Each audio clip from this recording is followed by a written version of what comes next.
사랑하는 성도 여러분, 그리고 진리의 말씀을 사모하시는 모든 분들께 주님의 이름으로 평안을 전합니다. 오늘 우리가 함께 나눌 이야기에 앞서 잠시 주님의 은혜를 구하는 시간을 갖겠습니다. 이 말씀을 듣는 모든 분들의 삶에 하나님의 위로와 소망이 가득하기를, 그리고 우리의 마음밭이 좋은 밭이 되어 주님의 말씀의 씨앗을 받아 100배의 결실을 맺게 되기를 간절히 기도합니다. 만약 오늘 이 말씀이 여러분의 마음에 울림을 준다면 좋아요와 구독을 통해 이 은혜의 메시지가 더 많은 영혼에게 닿을 수 있도록 동참해 주십시오. 여러분의 작은 손길이 절망 속에 있는 누군가에게 희망의 빛을 전하는 귀한 사역이 될 것입니다. 우리가 어찌 이국 땅에서 여호와의 노래를 부를꼬 시편 137편에 기록된 이 탄식은 바벨론의 포로로 끌려간 유다 백성들의 찢어지는 마음을 담고 있습니다. 모든 것을 잃고 낯선 땅에 끌려와 절망에 빠진 그들의 가슴 아픈 질문이었습니다. 우리 민족의 역사를 돌아보면 이 질문이 결코 남의 이야기처럼 들리지 않습니다. 일제강점기의 서러움과 육, 25전쟁의 폐허 속에서 우리 믿음의 선조들은 수없이 이 질문을 던졌을 것입니다. 모든 것이 무너져 내린 절망의 땅에서 어떻게 하나님을 찬양할 수 있는가? 살아계신 하나님은 왜 이 고통을 허락하시는가? 고대 세계에서 한 나라가 다른 나라를 정복하고 그 백성을 노예로 삼는 것은 흔한 일이었습니다. 막강한 바벨론 제국이 유다 왕국을 멸망시킨 후 그들은 유다의 가장 똑똑하고 재능 있는 젊은이들을 가려 뽑아 자신들의 땅으로 끌고 갔습니다. 하나님의 언약을 받은 선민이라 자부했던 이스라엘 백성에게 이것은 단순한 패배가 아니었습니다. 그것은 신앙의 근간을 뒤흔드는 충격이었습니다. 언약의 하나님, 그들의 역사와 전통, 모든 약속의 중심이셨던 하나님은 어디에 계신가? 어찌하여 이런 일이 일어나도록 내버려 두셨는가? 오늘 우리가 함께 깊이 들여다볼 에스겔서는 바로 이 질문에 대한 하나님의 응답입니다. 에스겔과 다니엘서는 모두 하나님의 백성이 포로로 잡혀가 가장 어두운 시기를 보내고 있을 때 기록되었습니다. 그들은 하나님의 부재, 즉 하나님께서 우리를 버리셨는가 하는 실존적인 질문과 씨름하고 있었습니다. 이런 배경에서 에스겔서가 수행하는 중요한 역할 중 하나는 바로 신정론을 제시하는 것입니다. 조금 어려운 신학 용어일 수 있지만 이 말의 뜻을 풀어보면 그리 어렵지 않습니다.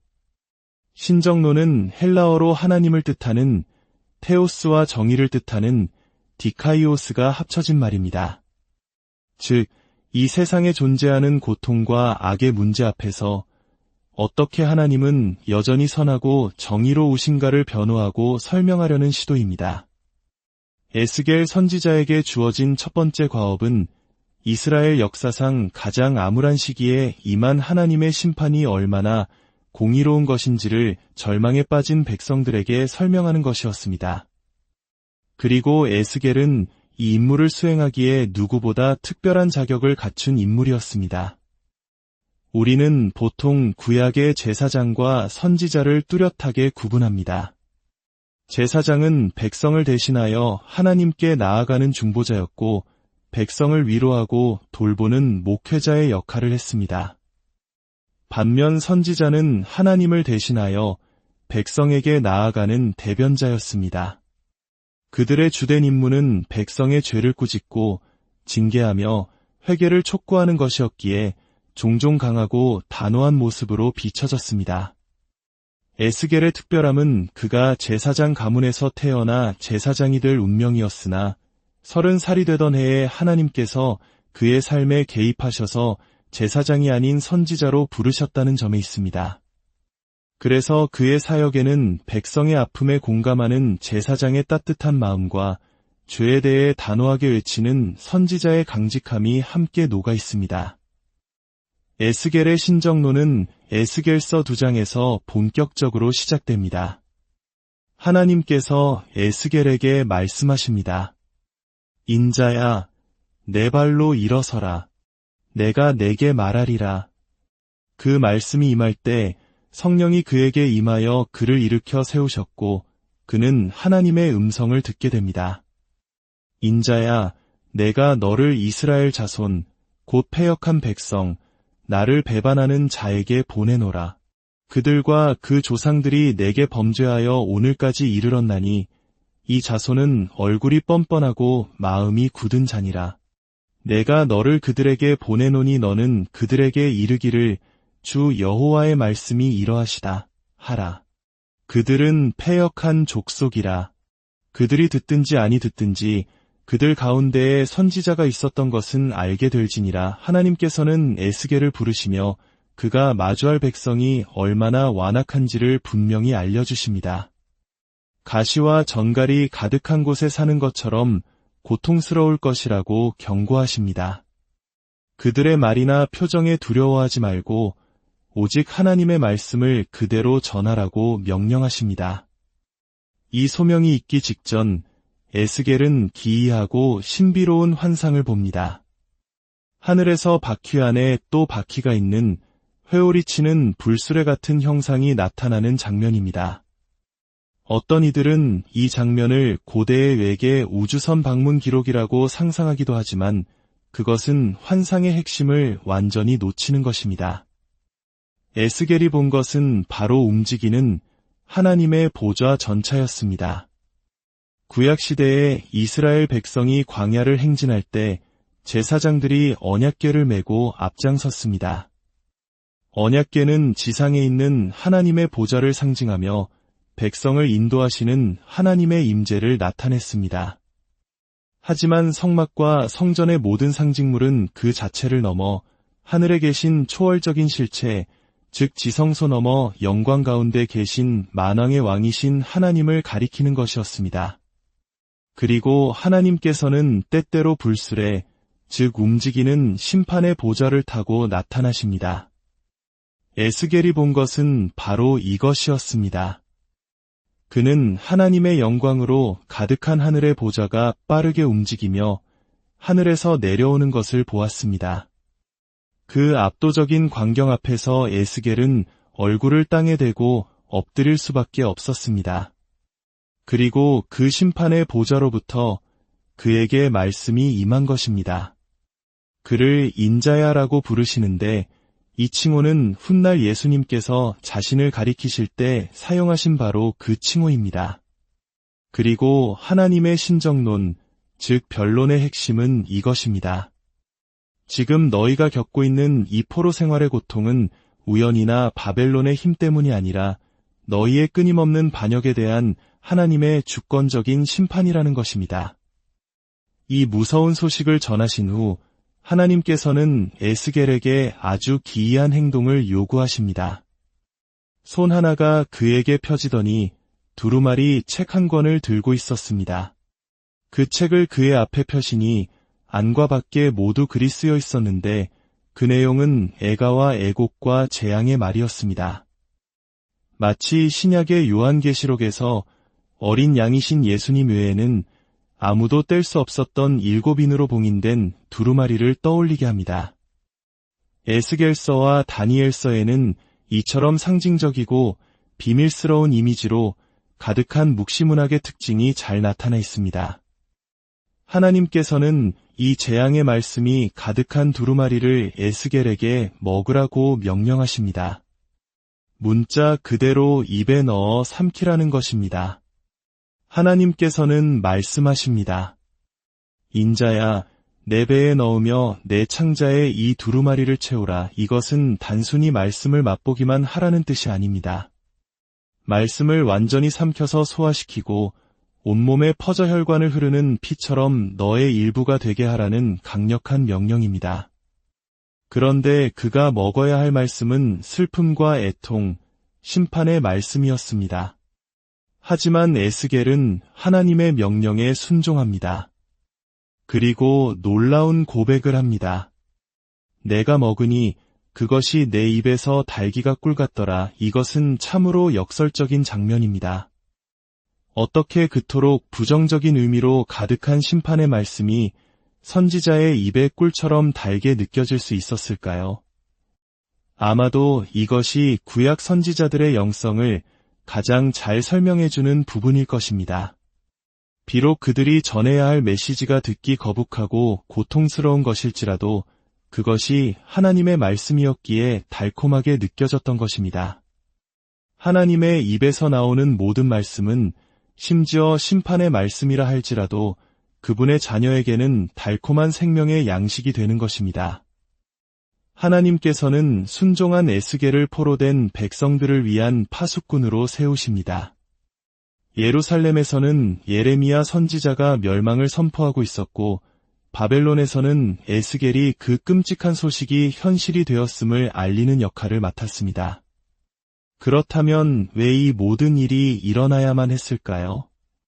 그 궁극적인 이유는 에스겔서 전체에 걸쳐 60번 이상 반복되는 한 구절에 담겨 있습니다. 그들이 나를 여호와인 줄 알리라. 내가 이 모든 일을 행하는 이유는 너희가 내가 누구인지를 알게 하려 함이다.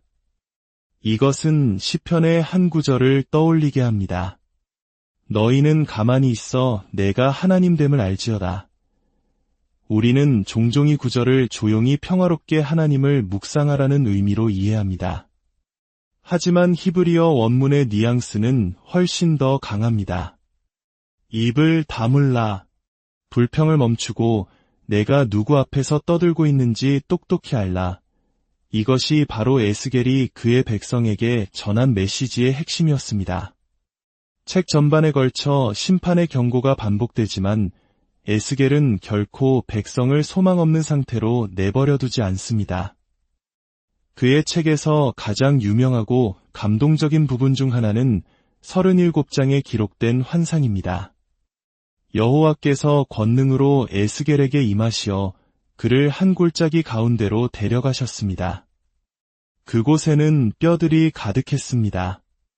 사방에 널려있는 뼈들은 아주 말라 있었습니다.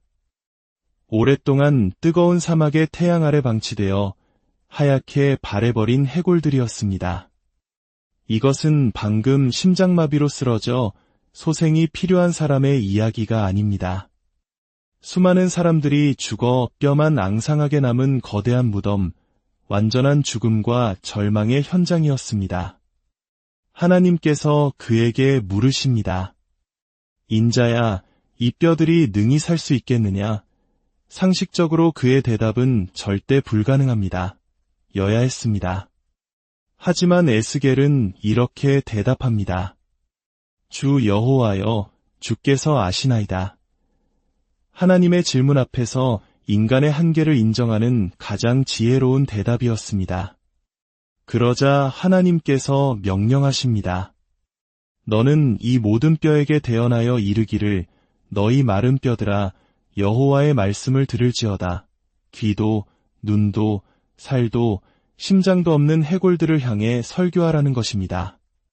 주 여호와께서 이 뼈들에게 이같이 말씀하시기를 내가 생기를 너희에게 들어가게 하리니 너희가 살아나리라. 너희 위에 힘줄을 두고 살을 입히고 가죽으로 덮고 너희 속에 생기를 넣으리니 너희가 살아나리라. 그리고 너희가 나를 여호와인 줄 알리라. 에스겔이 명령대로 말씀을 대언하자 갑자기 소리가 나고 뼈들이 움직이기 시작했습니다. 이 뼈, 저 뼈가 들어맞아 서로 연결되더니 그 위에 힘줄이 생기고 살이 오르며 가죽이 덮였습니다. 하지만 아직 그들 속에 생기는 없었습니다. 하나님께서 다시 말씀하십니다. 인자야, 너는 생기를 향하여 대언하라. 생기에게 대언하여 이르기를 주 여호와께서 이같이 말씀하시기를 생기야, 사방에서부터 와서 이 죽음을 당한 자에게 불어서 살아나게 하라. 에스겔이 다시 명령대로 대언하자 생기가 그들에게 들어가매 그들이 곧 살아나서 자기 발로 서는데 극히 큰 군대였습니다. 그때 하나님께서 환상의 의미를 설명해 주십니다. 인자야, 이 뼈들은 이스라엘 온 족속이라. 이것이 바로 에스겔서가 주는 영광스러운 약속입니다. 하나님께서는 자신의 백성을 포로된 절망의 땅에 영원히 버려두지 않으실 것입니다. 그분은 새로운 생명, 새로운 호흡, 그분의 말씀에 대한 새로운 반응을 통해 포로 생활을 끝내시고 당신의 백성을 다시 살리실 것을 약속하십니다. 사랑하는 여러분, 마른 뼈와도 같았던 이스라엘 백성을 하나님의 말씀과 성령의 능력으로 다시 살리신 하나님은 오늘날 우리의 삶 속에서도 동일하게 역사하십니다. 혹시 여러분의 삶이 마른 뼈들이 가득한 골짜기처럼 느껴지십니까?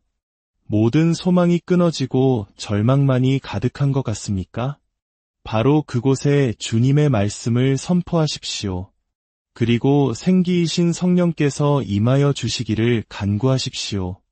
죽은 것을 살리시며 없는 것을 있는 것으로 부르시는 전능하신 하나님께서 여러분의 삶을 일으켜 세워 주님을 위한 강한 군사로 만들어 주실 것입니다.